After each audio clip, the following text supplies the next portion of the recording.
తెలుసుకుందాం అనుకుంటే ఇప్పుడు మా ఛానల్ తప్పకుండా సబ్స్క్రైబ్ చేసుకోండి. సబ్స్క్రైబ్ చేసుకుంటేనే రాబోయే వీడియోలు మీకు బాగా కనిపిస్తాయి, బాగా చేయగలుగుతాము. ఇక శ్రీధర్ అయితే కార్తిక్ ని వెళ్ళిపోమని చెప్పి ఆఫీస్ కి అయితే వెళ్తాడు. ఇక ఆఫీస్ కి వెళ్లి ల్యాప్టాప్ లో ఉన్న ఇన్ఫర్మేషన్ అంతా పెన్ డ్రైవ్ లోకి ఎక్కించుకుని ఒక పేపర్ మీద రాసుకుంటాడు. పేపర్ మీద రాసుకుని పాకెట్ లో పెట్టుకుని శివనారాయణ ఇంటికి అయితే బయలుదేరతాడు. ఇక కార్తిక్ కి ఫోన్ చేసి, రే ఇవాళ నేను బయట పెట్టబోతున్నాను రా, మీరు మధ్యలో ఇన్వాల్వ్ అవ్వకండి, ఇన్వాల్వ్ అయితే మీ వల్లే కావాలని చేశానని చెప్పేసి అనుకుంటారు, మీకు తెలుసు అనుకుంటారు, అందుకని నేను ఒక్కనే డీల్ చేయబోతున్నాను అని ఇక కార్తిక్ కి చెప్తాడు శ్రీధర్.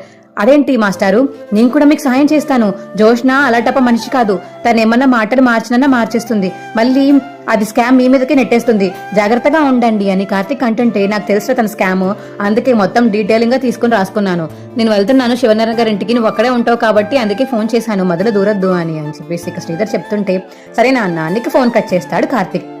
ఇక శ్రీధర్ అయితే శివనారాయణ ఇంటికి వస్తాడు. శివనారాయణ గారు శివనారాయణ గారు అని ఇక శ్రీధర్ పిలుస్తుంటే, అయ్యి బాబు ఇతను వచ్చాడేంటి, ఏమైంది అని చెప్పేసి ఇక కాశీ బయట నుంచి చూసి అనుకుంటాడు, కొంపతీసి జోష్నక్క చేసిన స్కామ్ మొత్తం బయట పెడుతున్నారే ఏంటి అని కాశీ మనసులో అనుకుని ఇంకా లోపలికి వెళ్తాడు. अगर God of power Hanuman ji की लड़ाई एनिमे के किंग गोकू से हो जाए तो कौन जीतेगा? हनुमान जी को जिताने वाले वीडियो को लाइक करके लाल दिल भेजो और गोकू के फैन सब्सक्राइब करके काला दिल भेजो. ఇంక ఇంట్లో వాళ్ళందరూ బయటికి వస్తారు. అమ్మో మావయ్య వచ్చారేంటి, అంటే నా గురించి చెప్పడానికి వచ్చాడా, అయిపోయింది నా పని అయిపోయింది అని మనసులో అనుకుంటుంది జోష్న. ఏంటి శ్రీధర్ ఇలా వచ్చావు, ఏమైంది అని శివనారాయణ అడుగుతుంటే, ఏం లేదు మన కంపెనీ నష్టాల్లోకి ఎందుకు వెళ్ళిందో తెలుసుకున్నాను, ఇదిగోండి ఈ పేపర్ మీద రాసుకుని తీసుకువచ్చాను, ఒకసారి చూడండి అని శ్రీధర్ ఇక పేపర్ చూపిస్తాడు శివనారాయణకి. ఏంటివి, ఇన్నెవరు మింగేశారు డబ్బులు, ఎవరు తీసేసుకున్నారు చెప్పు అని చెప్పేసి శివనారాయణ అంటుంటే, మీరే కనిపెట్టండి, అదేంటి మన మెంబర్స్ లో పార్ట్నర్స్ లో ఎవరు అలాంటి వాళ్ళు లేరు కదా అని శివనారాయణ అంటుంటే, ఒకళ్ళున్నారు అని శ్రీధర్ అంటాడు. ఎవరు, ఇంకెవరు, మీ మనవరాలు పెద్ద సీఈఓ జోష్న అని చెప్పేసి ఇక శ్రీధర్ చెప్పడంతో ఇంట్లో వాళ్ళందరూ షాక్ అయిపోతారు.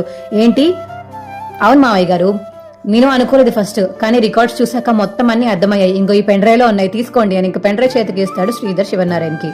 ఏంటి జోష్న నువ్వు చేసిన పని?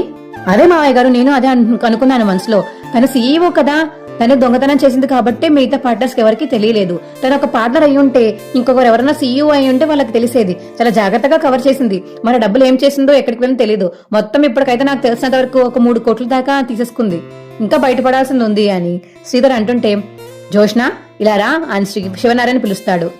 ఏంటి తాతయ్య, ఏంటి స్కామ్, ఏం చేసావు అసలు, నువ్వు ఎందుకు చేసావు ఇదంతా, ఏంటి అంటే తన డబ్బులు తనే దొంగతనం చేస్తుందంటే నేను ఎప్పుడు అనుకోలేదు, కానీ నువ్వు ఇవ ఇంటి వారసురాలై ఉండి మా దగ్గర నుంచి డబ్బులు కొట్టేసి ఏం చేద్దాం అనుకున్నావు, ఎక్కడికన్నా వెళ్ళిపోదాం అనుకున్నావా, లేకపోతే ఎవరైనా పెళ్లి చేసుకుందాం అనుకున్నావా, చెప్పు జోష్న చెప్పు అని శివనారాయణ ఇంకా కోపంతో జోష్న చంప పగలగొడతాడు.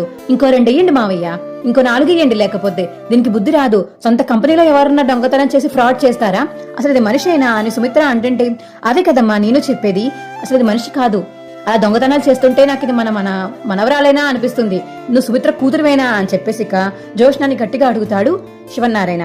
నాకు అలాగే అనిపించింది మావయ్య, ఇప్పుడు నాకు నా కొడుక్కి చాలా గొడవలున్నాయి, కానీ నేను నాశనం అయిపోవాలని ఎప్పుడు నా కొడుకు కోరుకోడు, మహా అయితే మాట్లాడుకుని ఉంటాడు, కానీ మీ అందరూ బానే ఉన్నారు, జోష్న మీ సొంత మనవరాలు, కానీ మీ డబ్బులే తినేసి పక్కన దాచుకుందంటే తను అసలు మీ మనవరాలేనా అని శ్రీధర్ అండంతో పారిజాత మరి జోష్న అయితే షాకింగ్ గా అలా చూస్తూ ఉండిపోతారు. నెక్స్ట్ వచ్చే అప్కమింగ్ వీడియోస్ కోసం మా ఛానల్ ఇప్పుడే సబ్స్క్రైబ్ చేసుకోండి. సబ్స్క్రైబ్ చేసుకుంటే నెక్స్ట్ వచ్చే వీడియో మీకు వస్తుంది. Bye friends.